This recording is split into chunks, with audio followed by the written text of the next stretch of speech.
sobat, Assalamualaikum warahmatullahi wabarakatuh. Bagaimana kabar kalian? Semoga kalian sehat ya. Terima kasih sudah klik video ini. Mari bagikan pengetahuan Islam dengan cara like, share, and subscribe channel Kepon Islam. Semoga bermanfaat bagi kita semua. Kepon Islam yuk. Penghinaan Nabi Muhammad SAW terjadi dari zaman ke zaman. Kendati demikian, syiar Islam bukannya surut melainkan malah terus bersinar ke seluruh penjuru dunia. Nabi Muhammad adalah salah satu nabi utusan Allah Subhanahu wa taala yang wajib untuk kita imani sebagai seorang muslim. Bahkan dalam 2 kalimat syahadat yang merupakan satu syarat untuk menjadi seorang muslim.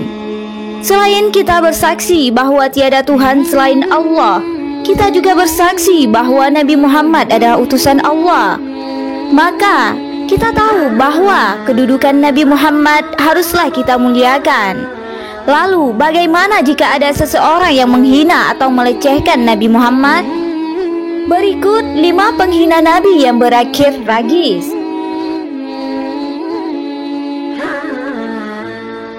5.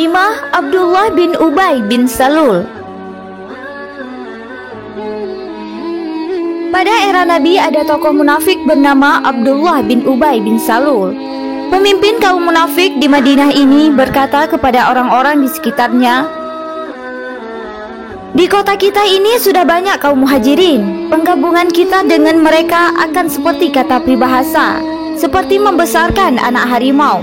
Sungguh, kalau kita sudah kembali ke Madinah, orang yang berkuasa akan mengusir orang yang lebih hina." Perkataan Abdullah bin Ubay itu didengar Zaid bin Arqam. Zaid kemudian menyampaikan informasi itu kepada pamannya, dan pamannya melanjutkannya kepada Nabi Muhammad. Tak berapa lama Abdullah bin Ubay menemui Rasulullah dan membantah bahwa ia berkata demikian. Hanya saja pernyataan si munafik ini ketahuan bohong setelah Nabi Muhammad menerima wahyu Al-Quran surat Al-Munafikun ayat 8. Mereka berkata, "Sungguh jika kita kembali ke Madinah, kembali dari perang Bani Mustalik, pastilah orang yang kuat akan mengusir orang-orang yang lemah dari sana. Padahal kekuatan itu hanyalah bagi Allah, Rasulnya dan bagi orang-orang mukmin. Tetapi orang-orang munafik itu tidak mengetahui." Maka datanglah Hubab atau Abdullah. Dia adalah salah satu anak Abdullah bin Ubay yang paling menonjol. Ia ikut dalam perang Badar, Uhud, dan lainnya. Mendengar sang ayah terus saja menghina Nabi, ia mengajukan diri untuk membunuh ayahnya sendiri. "Rasulullah, saya mendengar Anda menginginkan Abdullah bin Ubay dibunuh. Kalau memang begitu, berikanlah tugas itu kepada saya.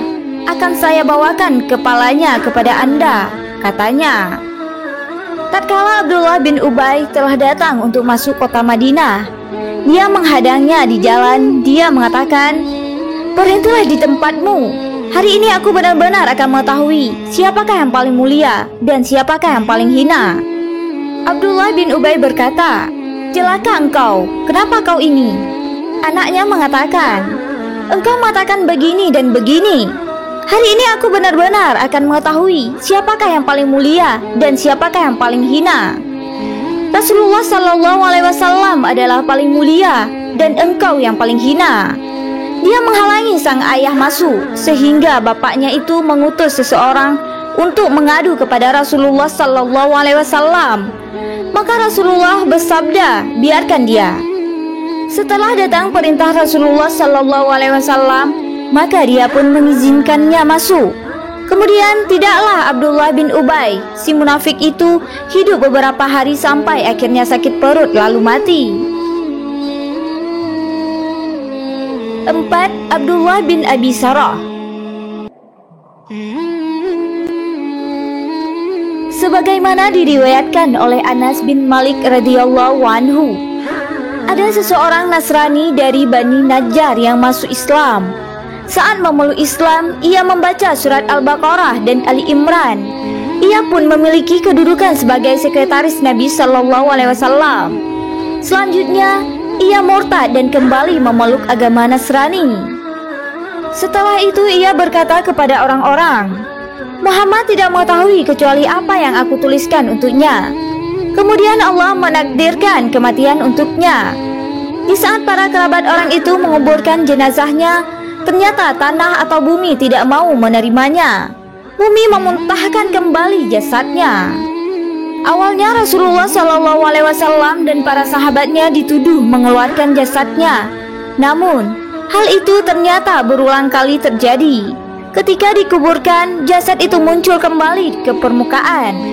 Para kerabatnya pun menggalikan kembali liang yang paling dalam untuknya. Tapi hasilnya tetap sama. Jasad itu keluar lagi ke permukaan tanah. Akhirnya mereka menyadari bahwa kejadian itu tidak mungkin dilakukan oleh manusia. Dan jasad Nasrani itu diletakkan begitu saja di atas tanah. Nauzubillah. 3. Gigitan anjing.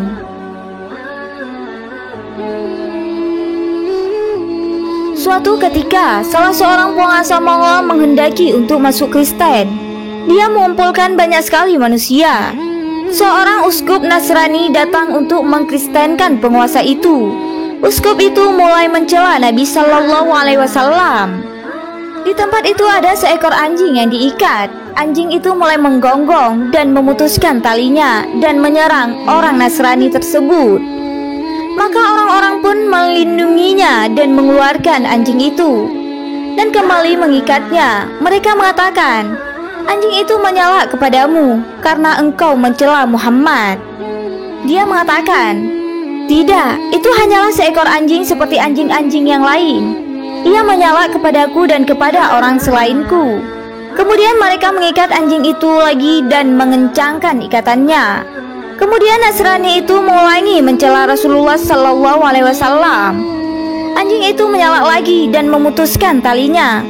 Kemudian menuju ke arah orang Nasrani tadi dan menggigitnya pada bagian lehernya sampai anjing itu membunuhnya. Maka masuk Islamlah 40.000 orang Nasrani setelah peristiwa ini, sebagaimana dikatakan oleh Al-Hafiz Ibnu Hajar Al-Asqalani. 2.